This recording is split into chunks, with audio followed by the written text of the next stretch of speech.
bottle would go up like that. So it is like, you know, it's literally a pragmatics, right? But, and Lowry used to just like obsessively write wherever he was. If he was in a restaurant, he would write on the menus, and he used to write on like condom boxes and things like this, you know. So that kind of material activity of writing, and how that feeds into then reading a text such as Under the Volcano, which is itself a sort of maddening, mad, delirious text. But that's kind of what I mean when I say not meaning, but the pragmatic and what it's achieving. Actually, quite surprising that Deleuze never wrote on that. Actually, it's indeed. I take your point that it calls for that sort of analysis. Yeah. That's right, and that text in particular. So this is a very organic way of reading literature, in the sense that well, we can't use the word organic. Oh, so I don't use it. Inorganic. It would be inorganic. Right, okay.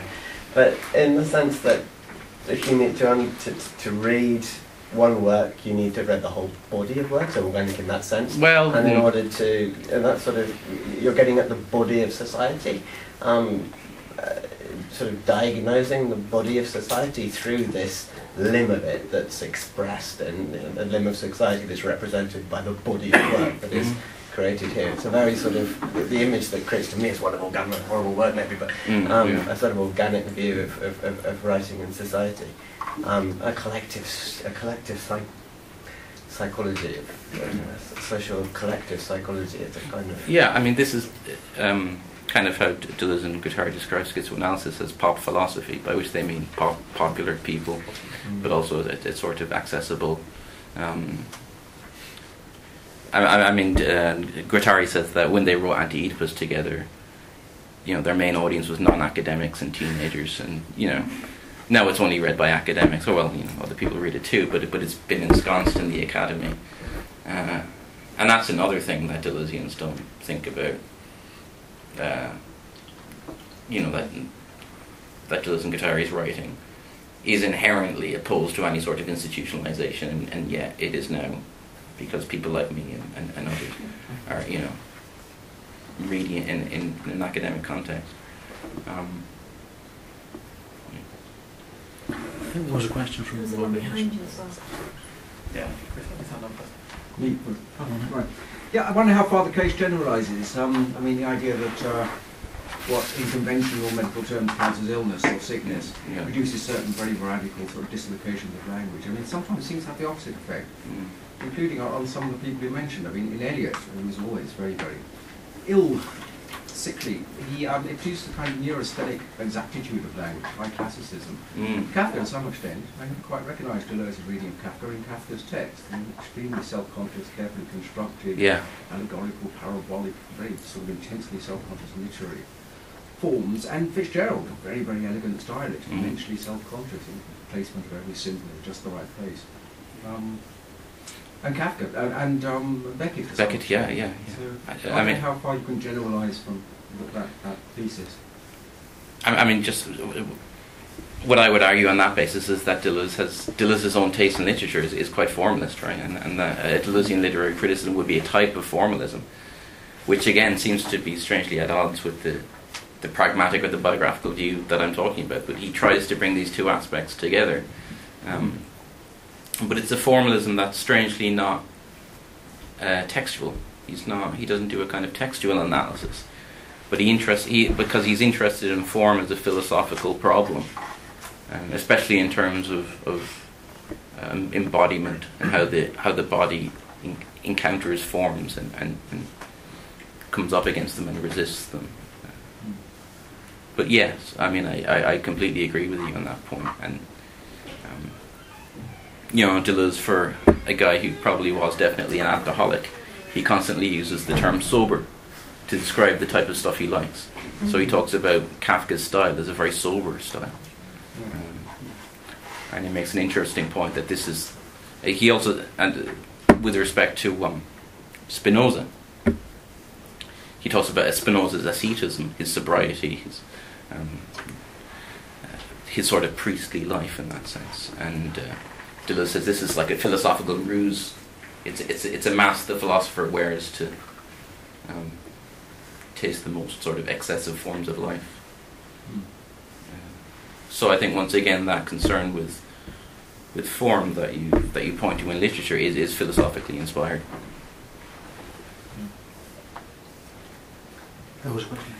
Yeah, I was curious how Deleuze manages to separate his kind of vitalist kind of philosophy that bears onto this kind of literary criticism from kind of normative conceptions of life.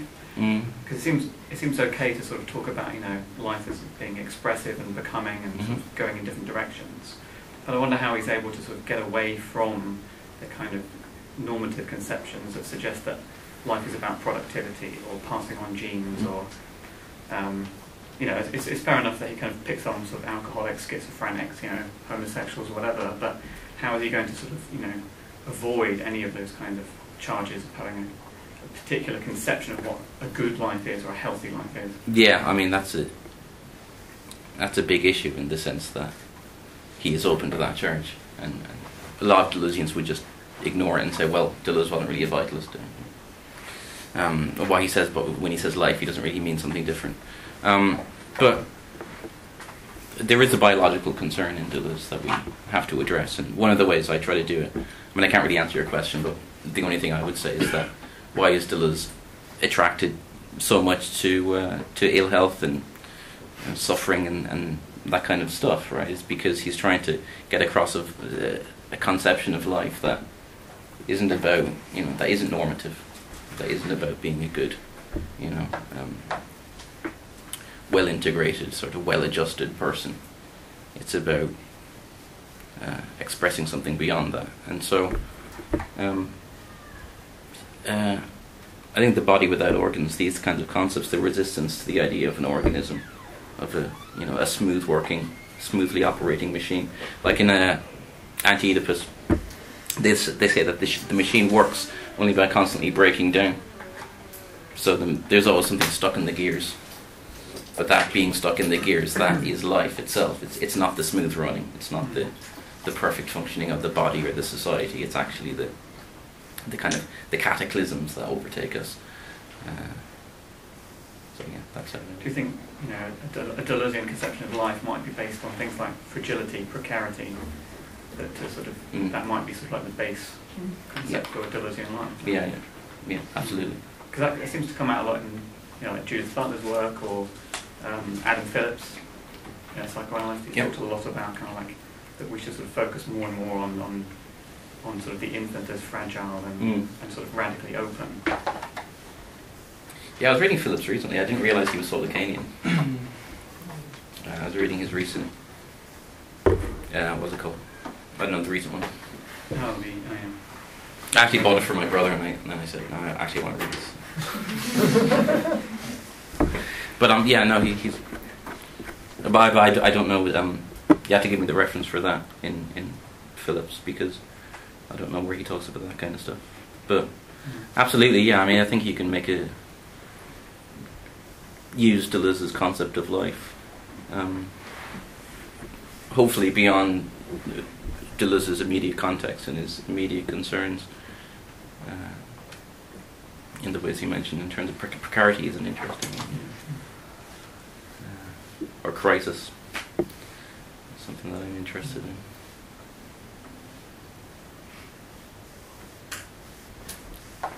Well, perhaps someone interesting through that lens, right? It could be Thomas Bernhardt, maybe, who his whole life he had like really serious lung problems, right? And the way he writes is that, I mean, basically that's not my idea. I read that somewhere, right? The way he writes really short sentences because he always like he's catching bread, right? You know. So oh, really? That's great. I don't know, maybe from the point of the symptom, that would be... That would be exactly what, yeah. That would be like that's great, because that's exactly what Deleuze means by...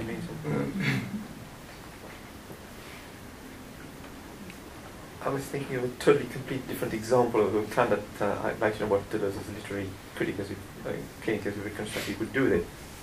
And to explain a bit about the writings, I'm not sure if anybody's remotely known here. There's a fairly young French female writer known as Chloé Delhomme, Vanessa Nonplume, who writes something called autofiction, which is a big debate in France, been going on for 40 years. Nobody seems to know anything about it in many ways. Whereby it's not so much autobiography, but it's just a way of reinventing yourself through fiction. Okay? And the way it operates in her case, she has this kind of sort of ongoing project with interfacing literature and video games, especially The Sims. And what she does through that, it's really interesting actually what she does. Something I'm working on right at the moment. And what she does is that at some point she really got fed up with a miserable real life and decided one morning she's going to change and she's going to reinvent herself. And she's going to be that character of fiction called Chloé Delhomme. She's known as Chloé Delhomme.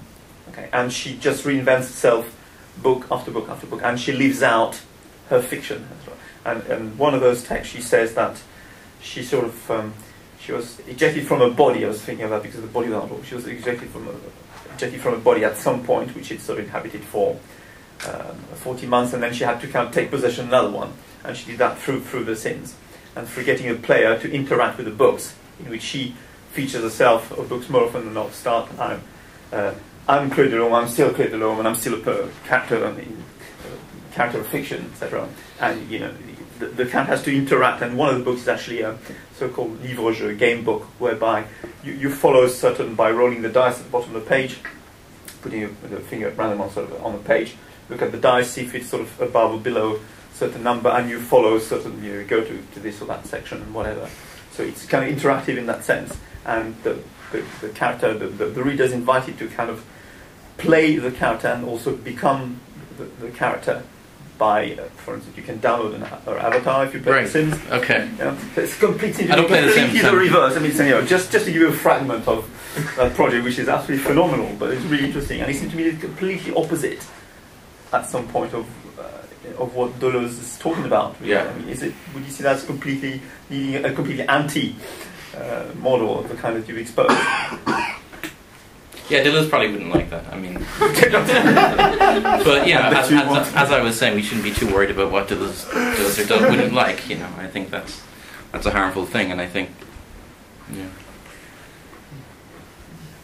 But no, I used to play The Sims quite a bit. Yeah, and I had to stop. No, whereas she carried on and she just became The Sims in real life, as it were. That's what she became, and she's created home, and she lives out of fiction, but not in a way sort of kind of Boverism leads you to live out literature. She decided at some point, I've had enough of this for life, and I want to reinvent myself, and I'm doing that for the books, and I'm auto-fictionalizing myself and getting the reader to interact in a sort of interactive way with me. Weird. Sounds great. Actually, Laurent's anecdote brought me onto a question.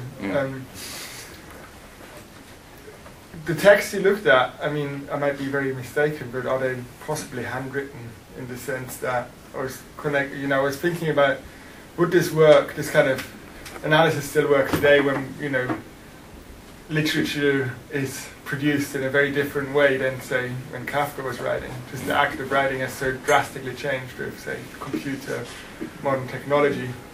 How this translation would look like, because it seems to me it reminded me just about what we were talking about the other night, when Heidegger criticizes the typewriter as being, the perversion of character, and because it kind of unifies and it disguises all symptoms of uniqueness in that kind of sense. I don't know, it might be a difficult question. But no, I mean, it's really interesting because Deleuze and Guattari go on about the writing machine, but they make absolutely no reference to how Kafka actually wrote, and I don't know.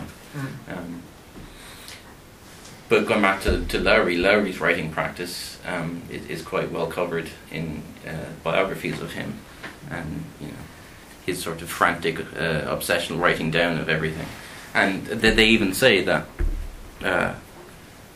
because Lowry died in mysterious circumstances, and they don't know actually was he killed or did he kill himself, and they said, well, he probably wouldn't have killed himself without writing it down somewhere. Because it was as if he was physically incapable of doing anything without writing it down. And so his life was that sort of, the space between his fiction and his life was so narrow in that sense. But yeah, it would be really interesting to extend